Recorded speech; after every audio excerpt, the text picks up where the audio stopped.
For this, with me in the studio is Chief Chikwe Udensi, Systems Consultant for Interpol, National Central Bureau in Abuja. He's also a fellow of the Chartered Institute for Forensic and Certified Fraud Investigators of Nigeria. Thank you so much for joining us. Thanks for having me, Amechi. The Minister of Information there saying there's a possibility of the establishment of state police and a lot of work to be done by the president and the governors in actualizing this. But in the National Assembly, a lot of work has started. A bill seeking for the establishment of state police already on. Before we commence our discourse here, let's take a listen to a report, indeed telling us more about the fate of the bill in the House of Representatives. Leading the debate on the general principles of the bill, one of the co-sponsors, Tolani Shagaya, explained that with the spate of security challenges confronting the country in recent times, state policing has become inevitable. Mr. Speaker, honorable colleagues, state policing will foster a closer relationship between the police and communities they serve. It enhances community policing strategies, leading to more effective crime and resolutions. As it is, honorable colleagues, across the country, we have the likes of Amotekun, we have Neighborhood Watch, we have Ebubeagu in the southeast. What we're trying to do and what this bill seeks to do is to streamline those activities in such a way that those organizations do not fall on the other side of the law. For many lawmakers, the bill could not have come at a better time. And security is everybody's business. If locals are involved, intelligence gathering, accessing locations will be relatively easier. It's like we have always loved inflicting pains on ourselves. This state police had been proposed in the 8th Assembly, it failed. The 9th Assembly, it failed. Here again we are, the 10th Assembly. I want to urge all of us, we have had enough of insecurity. This is one sure way of guaranteeing that we can sleep with our 2 eyes closed. Other lawmakers in their contributions supported the bill, but raised concerns about funding and abuse of the initiative by state governors. As of today, we're a living witness. The federal government is battling on how to fund 300 or 400,000 police force in this country. Some of the states that we are clamoring to establish police states are not even viable economically. We don't want a state police that will be used to perpetrate political motives and not have sanctions. If a state police in a particular state goes off guard, the police commission must be able to revoke the license or not renew it for work not done well. The bill's passage through second reading follows President Bola Tinubu's meeting with state governors on Thursday, February 15th, where they agreed to take steps towards the creation of state police to reduce the spate of security challenges across the country. Thank you so much for staying with us. Let's launch straight into our discussion now. Chief Chikwe Udensi, all the issues raised on the floor of the House of Representatives are not new. What is perhaps new is that the balance has tilted in favor of those pushing for state police. Have you observed it that way? Well, it depends on what the nitty-gritty is. We already have existing right now what we call the state commands of the various in the states of the police force. We have the state command. It depends on what the nitty-gritties are. We are wanting to find out what are we looking for in a state police. Right now we have, every state has a police command. In fact, the governors of the state are more or less in charge of those states. No commissioner of police can be sent to anywhere, to any command, without the approval of the state governor. And when it's done, we see their quick removal or transfer. Of course, yes. After pressures from the governor. Yeah, if the governor says no, it's removed. This started especially after Kumasi, from IGP Smith till today. You will see that every commissioner that goes to a state, it is the state governor that have requested specifically for our commissioner. So what are we looking for? What are we asking for? Right now, I know there is only about maybe 3 things that the state government is not doing. I mean, in terms of police structure in the state. What they're not doing is appointing from day one in employment the commissioner of police. It must be an existing commissioner of police that comes from the federal level. They are not the ones who are also taking, employing the members of the police force. They're not recruiting the police force in the state. And also paying salaries. They are funding, they're trying to fund states. They're providing infrastructure for the states. If you are suggesting, if the suggestion of what we are hearing is that the recruitment of the commissioner should be done by the governor, the recruitment of members of the force in that state should be done by the governor or the government of the state, if we are suggesting that the salaries should be paid by the state, it's going to be a problem. For example, if you have to talk about the head of the state police being appointed by the governor, who is he going to appoint? Some people have also talked about the governor nominating why a federal agency, federal police commissioner or the president doing the actual appointment. Like what we'll have at the federal level where, for instance, the president nominates EFCC chairman and the Senate confirms and all that. Some people have also said that should apply to issue of state police. Let us not create problems here. Let us not confuse issues. We're talking about law enforcement. Law enforcement is a serious business. We're not going to politicize it. If you politicize it, you create a problem. Right now, the governors make choices of who becomes the commissioner of police in their state. If you are suggesting that what we should do is to allow the governor appoint the policeman himself, that's a problem. That's the CP, commissioner of police. That's a problem. You're going to create a problem. Let us not forget that a situation like this have already existed earlier, where we had regional police, police even at the rural areas, native police, and also we had the federal police. Why did we come to a unified police force? There were serious problems. It was only in 1968, if I remember, that Chikwe Udensi, in trying to solve that problem, said, no, listen, let us have a central police force where we must have to monitor. There will be checks and balances.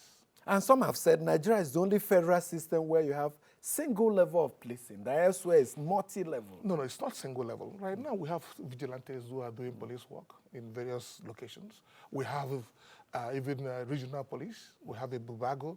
We have Amotoku. Amotoku is doing a wonderful job in the West. And we also have, in fact, I was told about the Edo security network right now in Edo State. The problem there is this. Are you going to say that, for example, that the command and control of a law enforcement agency and also the command and control of arms and ammunition should be in the hands of a state governor? It's going to be chaotic. It's going to be a problem. Okay. That is where we are concerned. We're not saying that states could not contribute in that area. In fact, states cannot even pay the salaries. I'll come back to you on 2 issues. They control it the way they like, using it against political opponents. And can we find a way around this problem of governors, possibly Udensi, systems consultants for Interpol, National Central Bureau, Abuja, also fellow Chartered Institute of Forensic and Certified Fraud Investigators of Nigeria. Before we went on break, I suggested I will pose 2 questions to you. If there are fears that the governors can manipulate state police, is the federal police not manipulated by federal interests? Well, let's assume that the federal government is manipulating the federal interests, their federal interests with the existing federal police we have. Should we add to it? Should we add to the manipulation?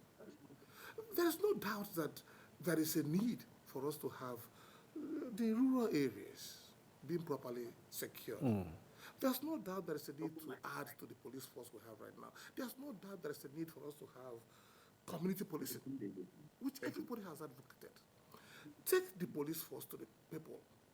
Let the people be the ones to protect themselves. There's no doubt about that. But the question we're asking is this. If we are saying, oh, the present police force is being manipulated by the federal government, let us also give to the states to manipulate. Is that what we're suggesting? We should be finding solutions to the problem and not adding to the problem.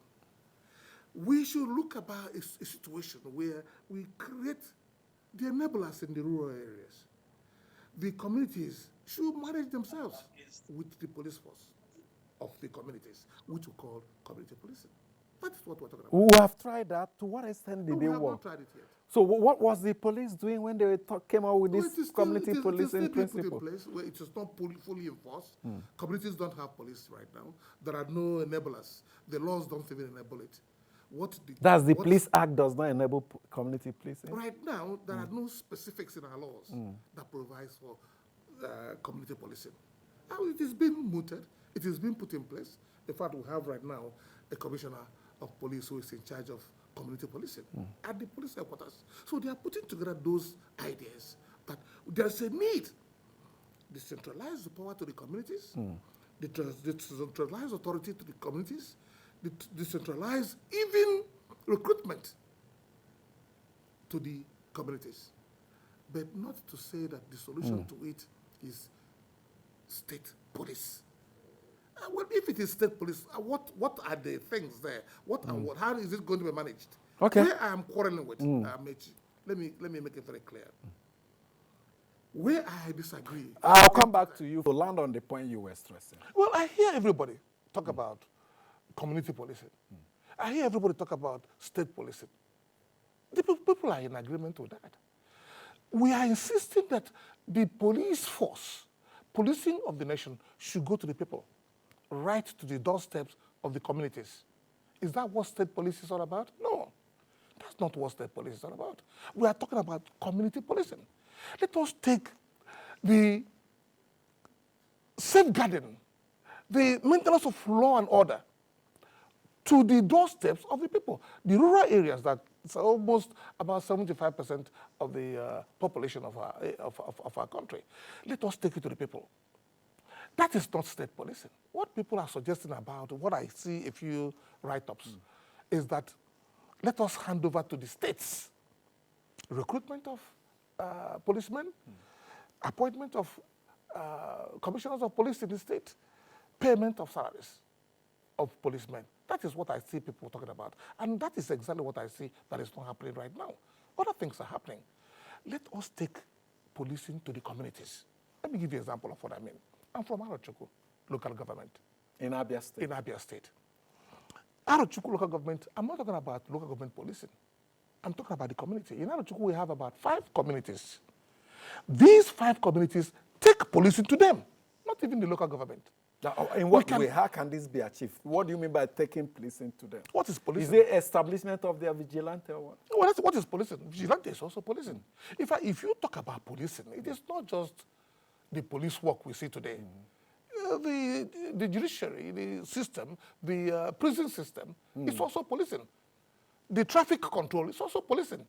So what we're saying, take all these activities, both the judiciary, both law enforcement, both traffic enforcement, take it to the community. And its intelligence component. Absolutely. You talked of Amoteku being successful and they need to indeed continue on that plan. But the fact that they don't bear automatic weapons as of course, they are bearing arms. They bear restricted type of arm, the shotgun, the pump action and all that. And sometimes they are confronted with terrorists who wield AK-47 automatic rifles. And I remember late governor of Ondo State, and some governors have said, give us AK-47 for our vigilantes to confront these terrorists, as it were. So Do we stop at allowing the vigilantes, the state security networks, Amotekun and others to be assault weapons, or do we go further ahead to create the established? Of course, I have always said that we should not have any restriction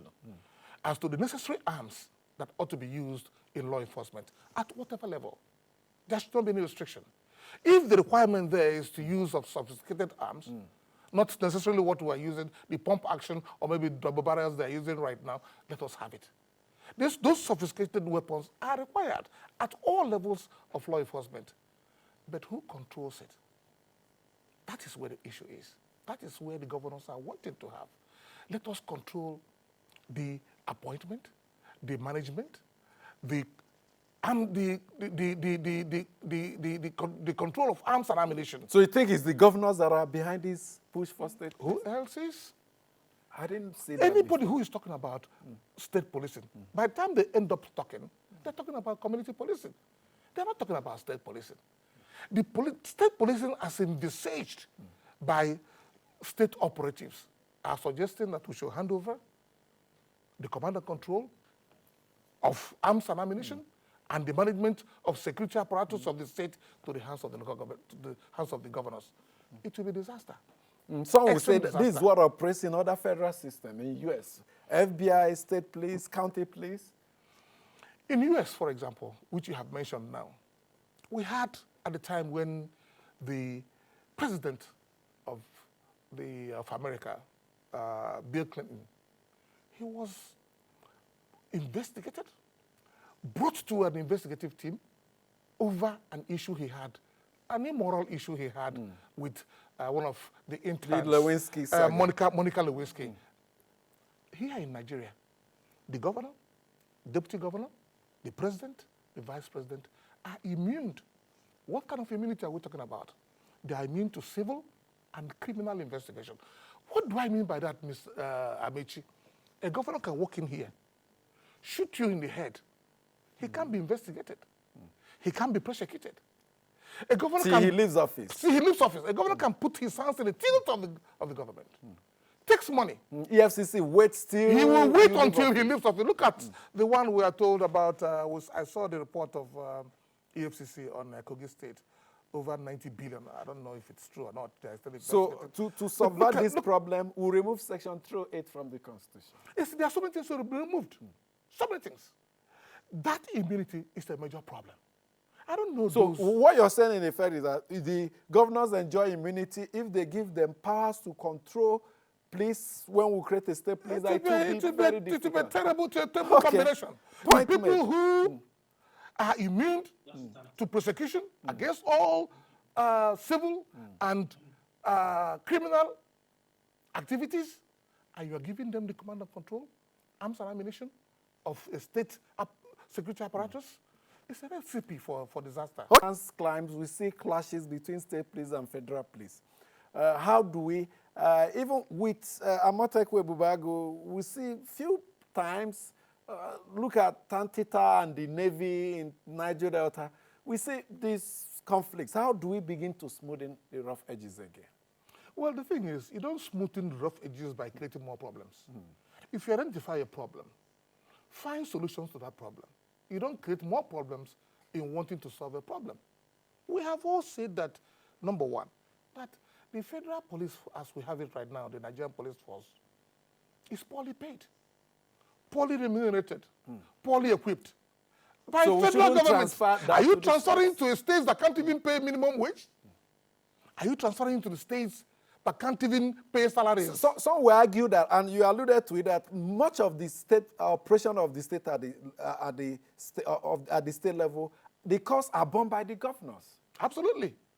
So what we are saying is very simple.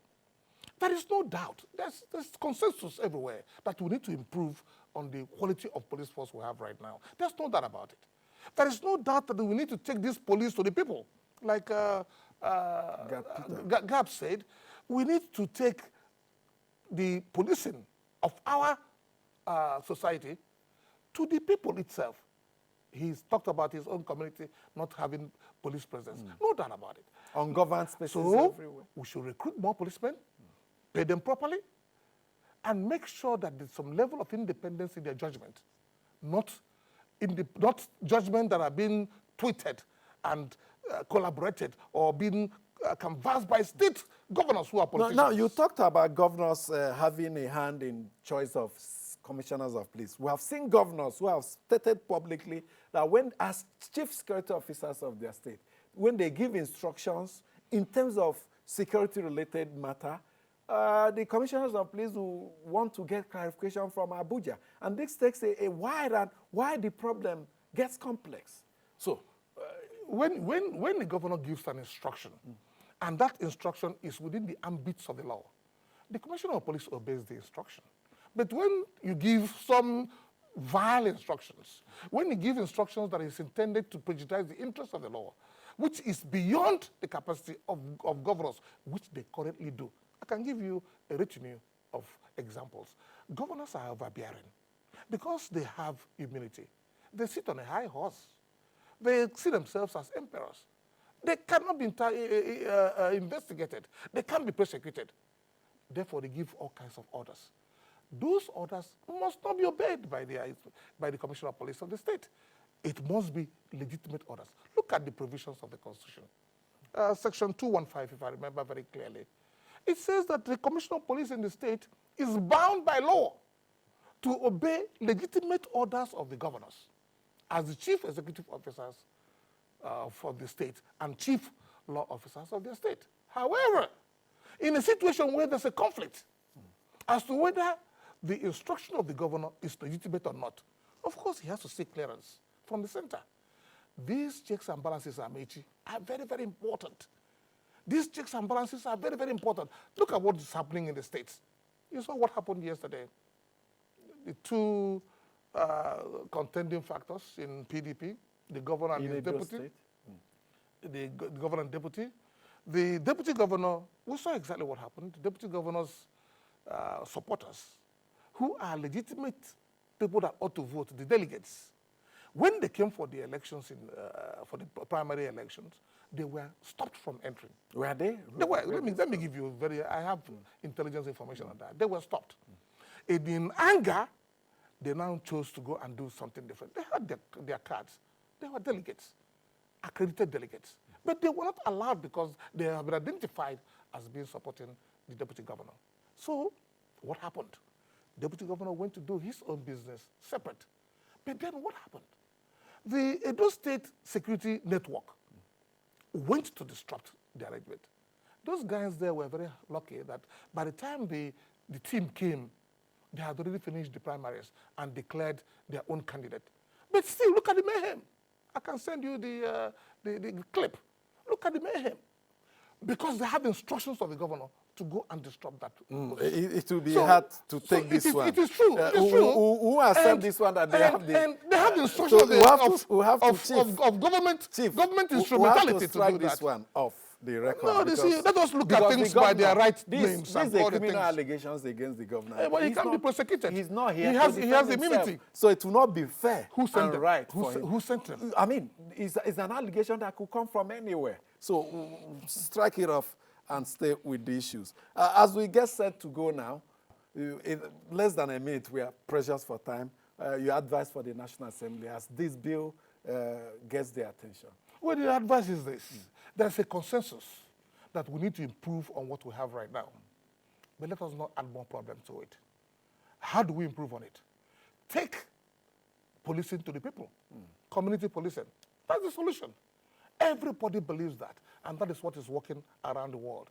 Let us not, in the process of wanting to solve a problem, create more problems. Okay. Let us make sure that policing, as it ought to be, should go to the people, not just to the state. Thank you so much, Chief Udensi. Chikwe Udensi is Assistant Consultant for Interpol, National Central Bureau, Abuja, and of course, fellow Chartered Institute of Forensic and Certified Fraud Investigators of Nigeria. Well, controversy continues, the debate continues, the pressure is with the National Assembly, and indeed the President and state governors who appear to be going towards the direction of establishment of state police. Thank you so much for joining us today. Have a good time and a good weekend. My name is Amechi Anapwe.